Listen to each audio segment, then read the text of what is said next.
Hello everyone, welcome back to my channel where we talk about manga and sometimes books. For today's video, I have the reading log for the month of October, and I somehow managed to read a lot, and there's all of this we need to get through. So with that being said, let's get started. So let's start off with this one, and I have here Marriage Toxin. This is the first volume.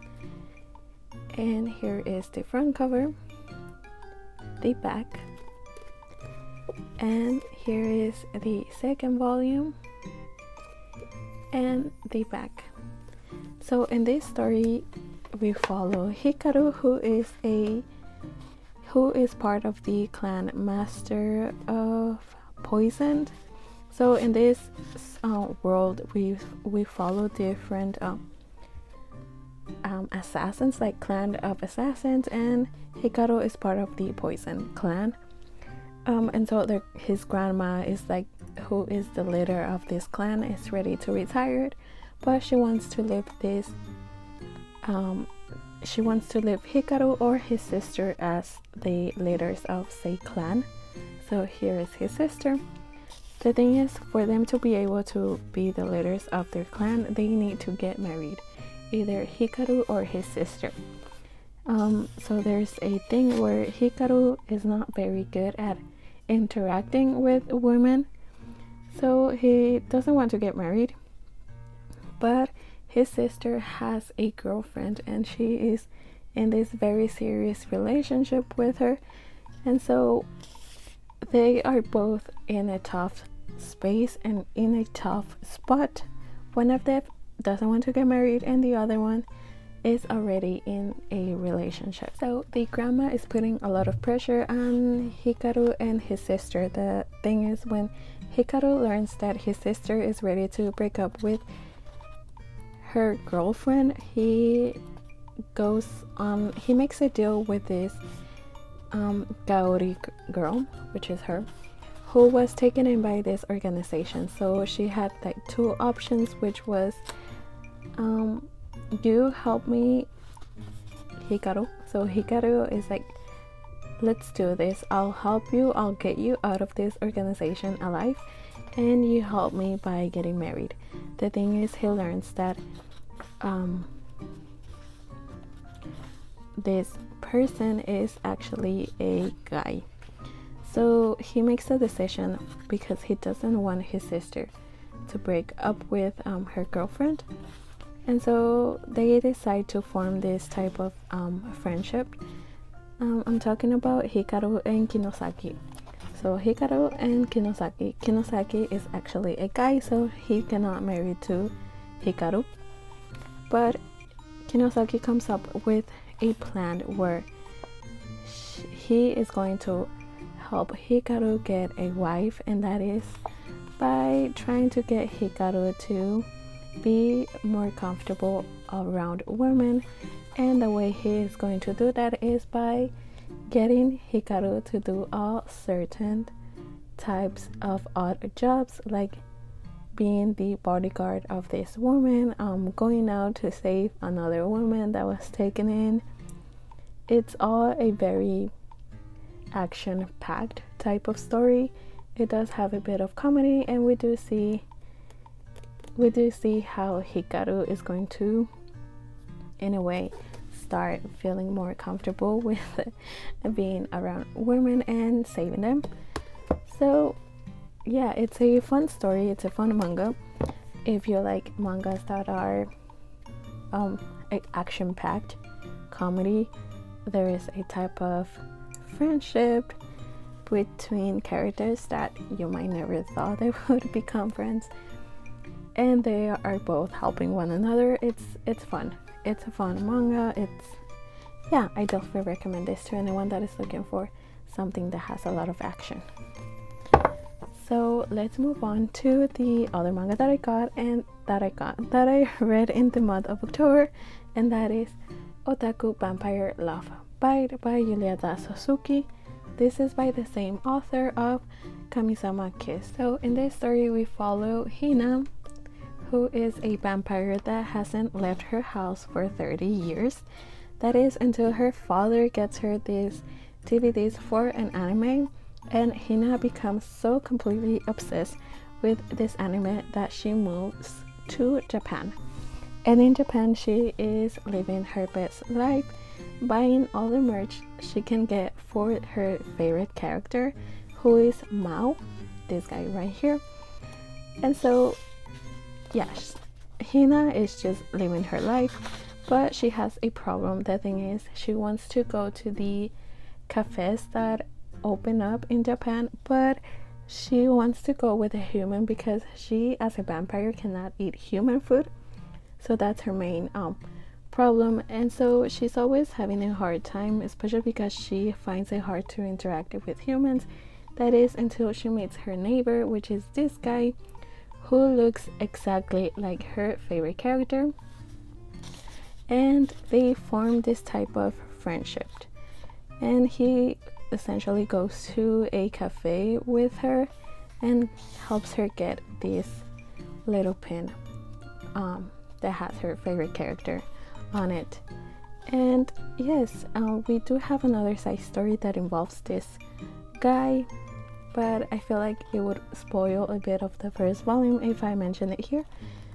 So yes, this being the first volume, there's still, like, we are just barely getting a bit of what the actual plot of the story is going to be, but this first volume was enough for me to get into the story. I really cannot wait for the second volume to come out and see how the relationship between Hana and her neighbor is going to develop.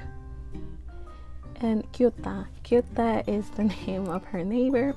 You guys know I always forget. So Kyuta and Hina develop this friendship, and I cannot wait for them I cannot wait to see how their friendship is going to develop, and how Kyuta is going to help Hina get all the merch she can get for her favorite anime. It was a very good first volume, and this being by Julieta Suzuki, it's already one of my favorite mangas of the year. I'm being completely biased, but I did enjoy reading this first volume. So let's move on to the other manga that I read, and that is the second volume of Opposites Attract. Like I said, this is one of my favorite mangas of this year, especially with the dogs. Look how cute they are. So in this volume we made another new character, who is this girl.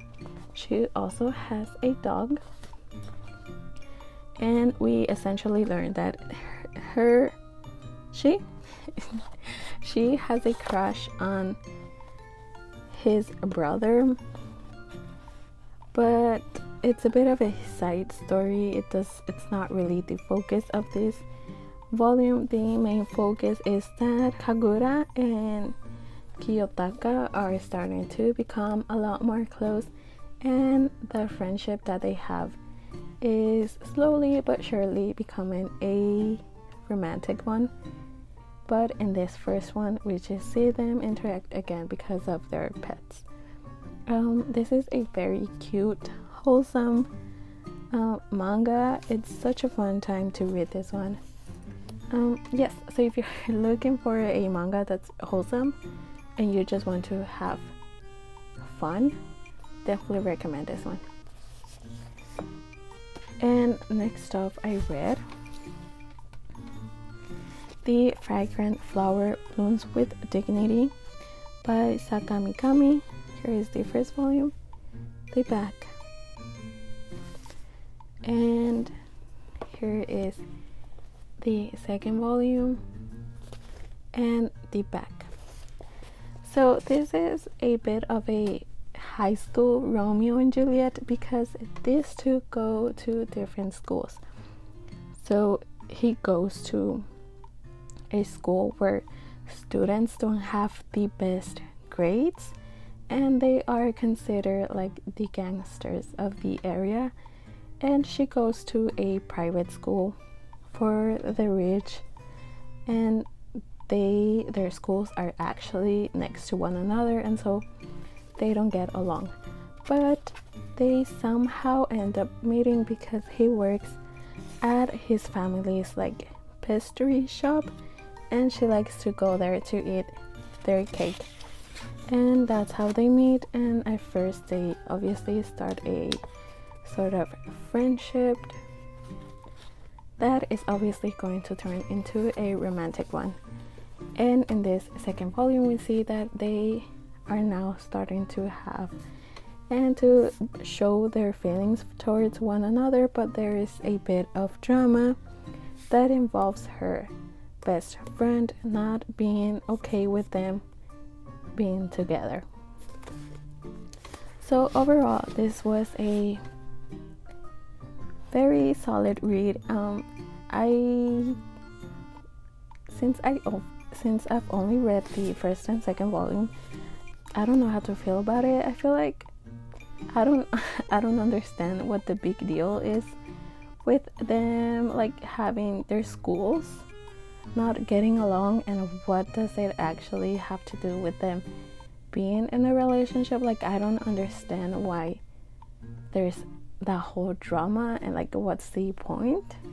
But maybe my thoughts will change once I read the following volumes, and hopefully I will understand why there's a lot of importance placed on their schools not liking each other, and why that is going to hinder their relationship. But yeah, I will continue with the story, and hopefully I will get a better grasp of the plot itself. And that was that. Now let's move on to this pile right here, which is all the BL I read. So I read a lot of BL one-shots in the month of October, and let's start with this one, which is Send Them a Farewell Gift for the Lost Time by Kokomi. So we follow Tsukishi and Toin. So Tsukishi and Toin. Toin is a writer and Tsukishi is a hairdresser, and is that what you call it?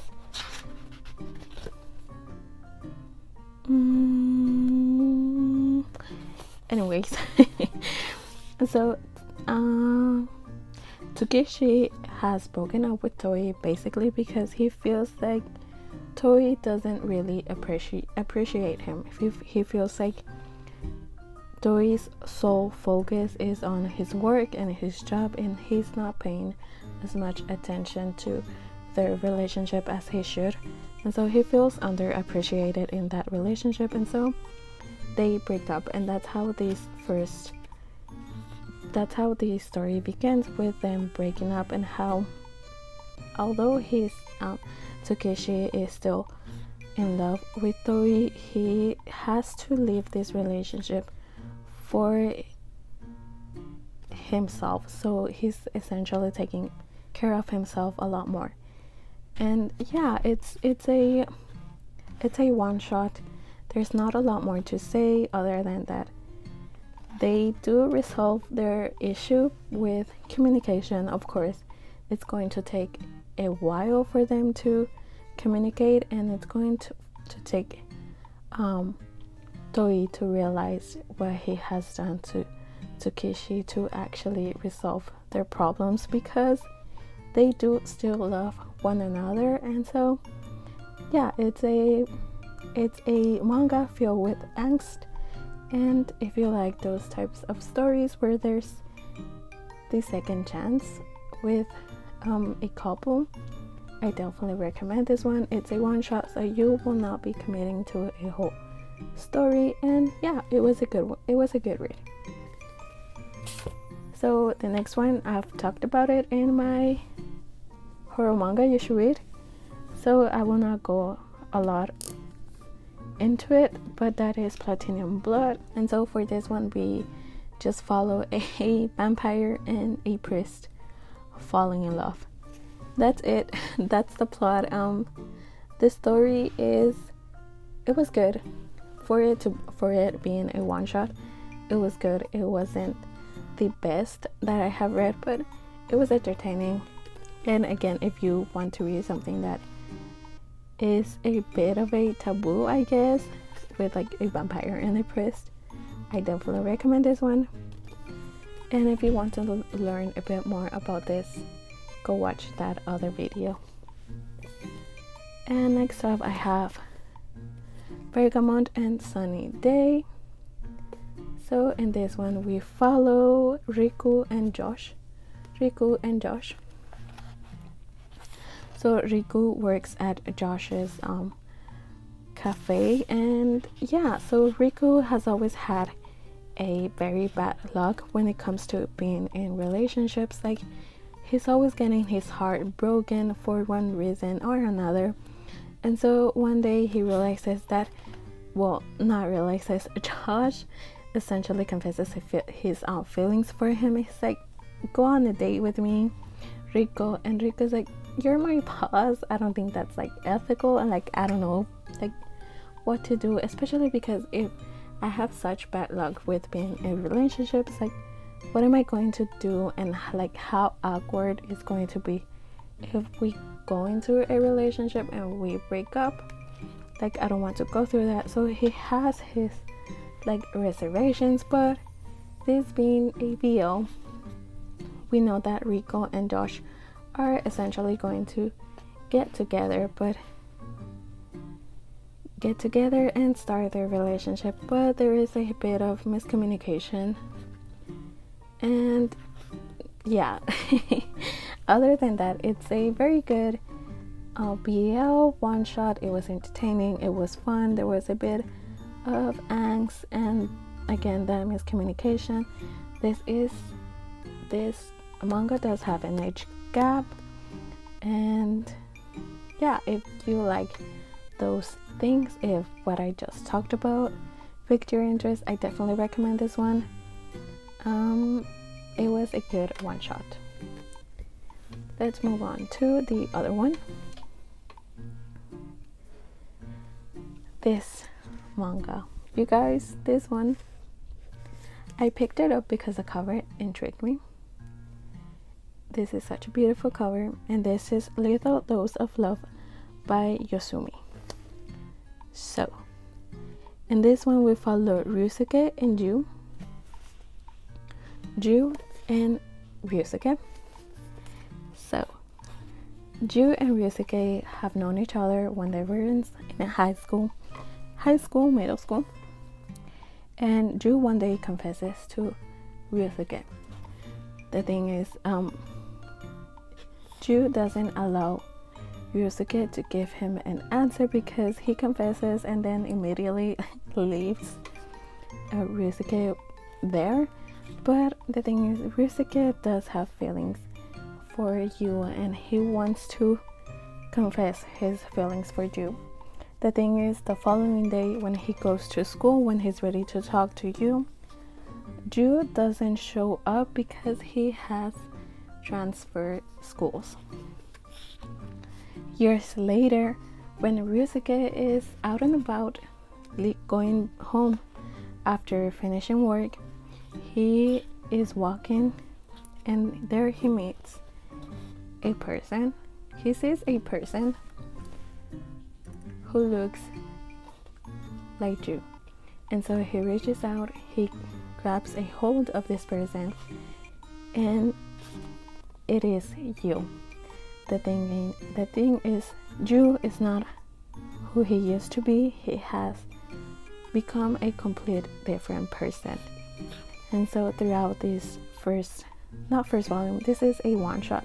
Throughout this one shot, we are going to see Ryusuke fight to be with Ju, because even after all these years that have passed, Ryusuke has always been in love with you. And so we are going to see him fight with you, fight to be with you, fight to grow close to you and have a relationship with you, because Ju doesn't want to get close to Ryusuke because he feels like he is not good for him. And this my throat is hurting.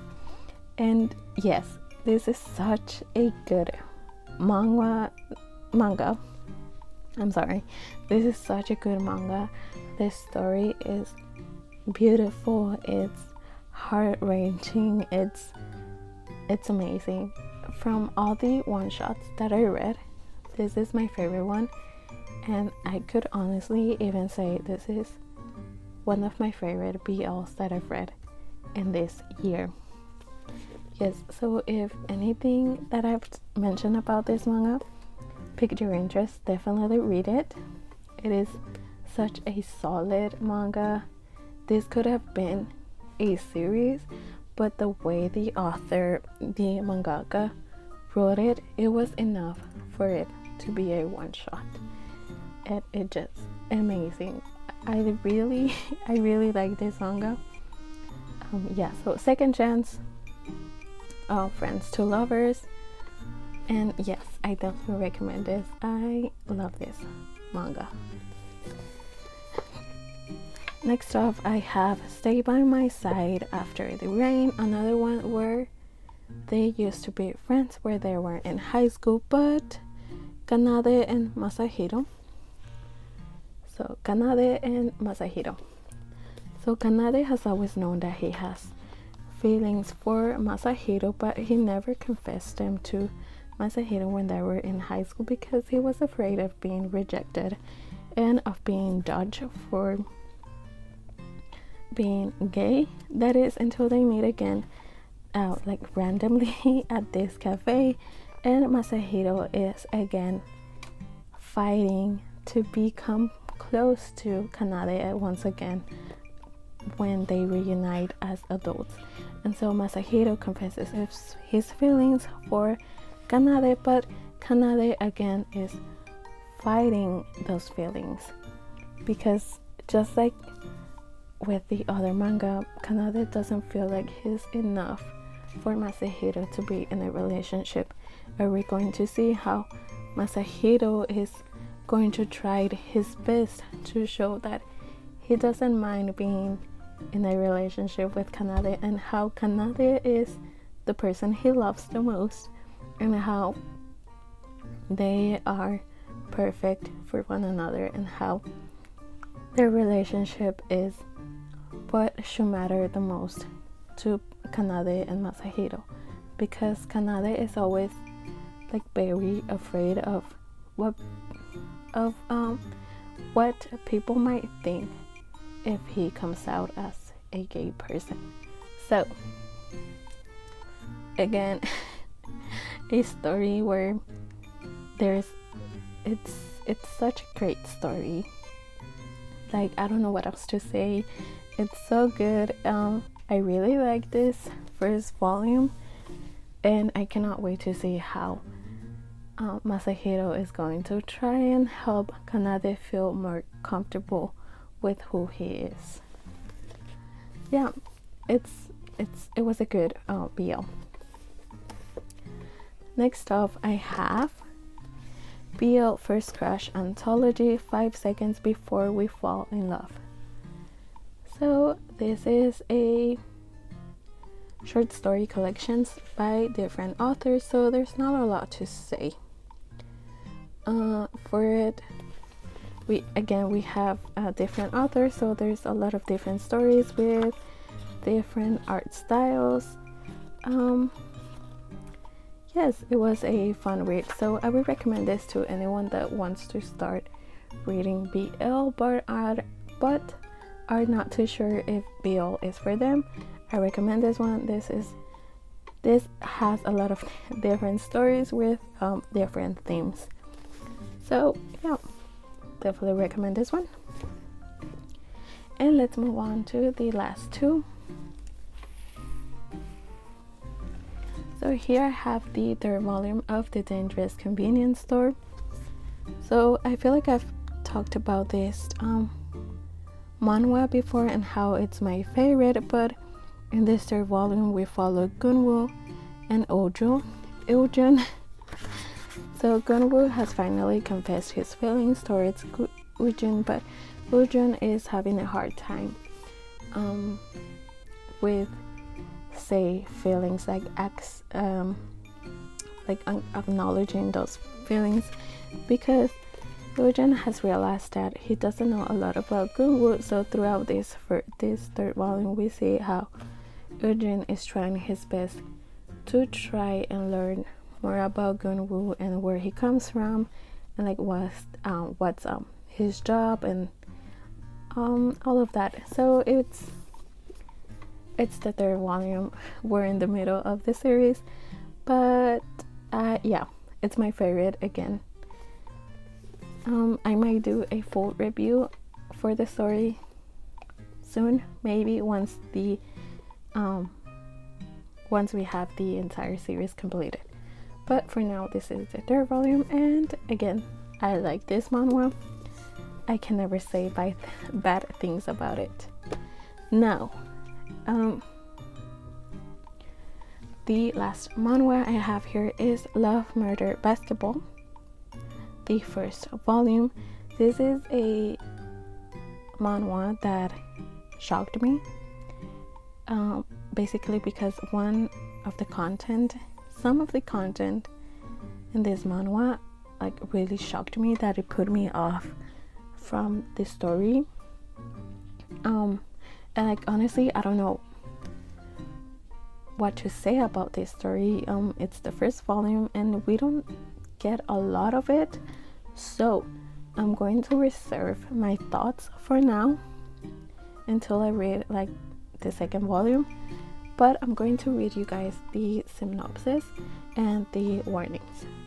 So let's start by reading the synopsis. Okay, so here it says: a thrilling game of cat and mouse, murder and mystery. As the son of one of the most infamous Yakuza bosses in Japan, Shoto Tanaka's life has been anything but average. Then he meets the most popular athlete in Japan, Goro Nakamura. Goro is used to putting on a show for the public, and since he comes from a family of wealth and notoriety, he is frequently in the limelight. Shoto, like many others, is captivated by his icy charisma. What Shoto isn't aware of is that Goro is also an infamous animosity serial killer of Japan. In what ways will Goro and Shoto's profound devotion to one another and their various ideologies impact their complex relationship and those around them? That's the plot. This being the first volume, we don't get that deep into the plot. We only get like a tiny glimpse of the plot, but if that has piqued your interest, definitely read it. But do keep in mind the warnings, because I did not read the warnings, and I feel like that's why when I got to a certain part of this manhwa, it shocked me so much that again I felt put off by the story. So I'm going to read you the warnings that are like right here. Right, so the warnings are: first of all, this is for mature audiences. The second, here comes the warnings. So it is graphic violence and gore, graphic sexual content, some violent, sex work, human trafficking, mental illness, self-harm and suicide, abuse, physical, emotional and sexual, some involving children. That last warning is what shocked me when I got to that part of the story, and it wasn't explicit. Thank God it was not explicit, but it is insinuated what happened. So with that being said, if those warnings are something you don't like to read in like mangas or books, don't read it. Don't read it. I will talk a bit more of the plot of the story once I read again the second volume, but for now I'm going to leave you all with that. Yeah, but again, if you're not comfortable reading something like that, don't read it. skip it. Read either one of the other mangas that I talked about. But yeah, that's it for today's video. If you like this video, please don't forget to leave a like. It helps grow this channel. And if you like it, again, please consider subscribing. And with that being said, I will see you all later. Take care. Bye bye.